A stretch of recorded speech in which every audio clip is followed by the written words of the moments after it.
बिलासपुर जिले से एक बड़ी और चिंताजनक खबर सामने आई है, जहां खनिज चोरी का खेल थमने का नाम नहीं ले रहा। प्रशासन के दावों के बावजूद मुरुम और खनिज माफिया खुलेआम सक्रिय नजर आ रहे हैं। आइए देखते हैं पूरी खबर। मामला बिलासपुर शहर से चंद किलोमीटर की दूरी पर स्थित ग्राम पंचायत लोखंडी का है, जहां दिन दहाड़े पोकलेन मशीनों से मुरुम की अवैध खुदाई की जा रही है। ग्रामीणों का आरोप है कि खनिज चोरों का आतंक इस कदर बढ़ चुका है कि अब वे बिना किसी डर के खुलेआम चोरी कर रहे हैं। ग्राम पंचायत के सरपंच और ग्रामीणों ने इस गंभीर मामले की शिकायत कलेक्टर से की है। उनका कहना है कि उन्होंने 4 से 5 बार खनिज विभाग को लिखित और मौखिक शिकायत दी, लेकिन आज तक कोई ठोस कार्रवाई नहीं हुई। ग्रामीणों का ये भी आरोप है कि जब जब कार्रवाई की टीम पहुंचती है, उससे पहले ही चोर मौके से फरार हो जाते हैं। इससे विभाग की कार्यप्रणाली पर सवाल खड़े हो गए हैं। ग्रामीणों ने यह तक आरोप लगाया कि खनिज विभाग के कुछ अधिकारियों के संरक्षण में यह अवैध कारोबार चल रहा है और उन्हें सिर्फ आश्वासन ही मिलता है, कार्रवाई नहीं। वहीं इस पूरे मामले पर कलेक्टर संजय अग्रवाल ने कहा कि प्रशासन लगातार कार्रवाई कर रहा है, लेकिन संसाधनों और समय की सीमाओं के कारण हर जगह एक साथ पहुंच पाना चुनौतीपूर्ण है। उन्होंने कहा कि ग्रामीण अगर एकजुट होकर विरोध करे तो इस अवैध गतिविधि पर रोक लगाई जा सकती है। यहाँ कलेक्टर महोदय को ज्ञापन देने आया हूँ।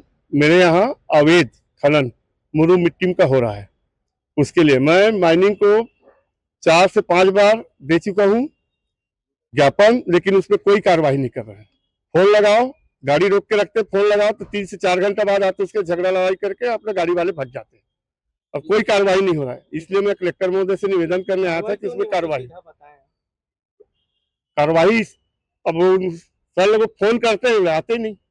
क्या लगता है कितना दिन हो गया चलते वहाँ करीब 2 से 2.5 महीना हो गया और बहुत गड्ढा कर चुके हैं। किसके द्वारा किया जा रहा है? अभी गांव के कुछ लोग भी मिले हुए हैं और बाहरी लोग भी हैं। नहीं, हमारे यहाँ तो अभी तक कोई कार्रवाई नहीं हुई। एक भी हाईवा ना एक भी जेसीबी कोई भी जब्ती नहीं बनाया, ना एक भी ट्रैक्टर जब्त किया। अभी तक कोई कार्रवाई नहीं हुआ। क्या बोलते हैं और ये लोग जब जाते हैं तो वहां से फोन आ जाता है, किसी का भी इनके आदमी होंगे जो बताते होंगे, अधिकारियों का आदमी होगा, सेटिंग होगा इनका, जो माफिया हो गया। तो लगता है मेरे को बिल्कुल सही बात है ये। क्या बोले कलेक्टर साहब? कलेक्टर साहब बोले कि आप लोग भी मेहनत करो, हमको फोन करो, हम कार्रवाई करेंगे। अब देखते हैं, इस बार अगर हो जाता है, आए हैं ज्ञापन देने, हम भी मेहनत करेंगे। अब कर भी रहे थे, अब करेंगे। अब देखते हैं कलेक्टर साहब क्या बोलते हैं। फिर फोन तो करेंगे, अधिकारियों को नंबर मिला है। क्या बोले सर?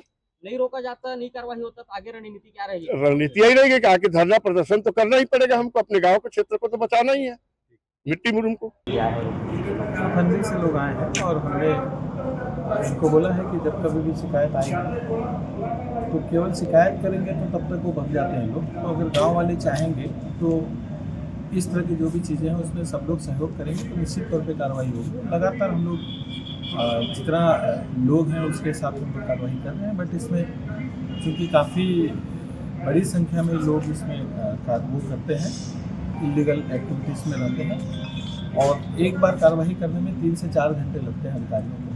तो उसके बाद कहीं से भी फ़ोन आता है तो फिर दूसरी जगह जाने में जब ये पहली कार्रवाई होती है तभी वो बात है। लगातार इसमें कार्रवाई कर रहे हैं हम लोग, FIR भी दर्ज करा रहे हैं इसमें। इसके बावजूद भी अगर कहीं पे कुछ इस तरह का है तो हमने आपके माध्यम से मैं अपील भी करूँगा गाँव वालों को कि अगर इस तरह की कहीं भी कोई चीज़ है तो वहाँ 5-7 लोग अगर वहाँ आ जाएंगे तो बाहर के लोग कभी भी ऐसा इलीगल एक्टिविटीज़ नहीं कर पाएंगे। और जब लोगों को ये लगेगा कि इस गांव में लोग अवेयर हैं तो लोग नहीं हैं।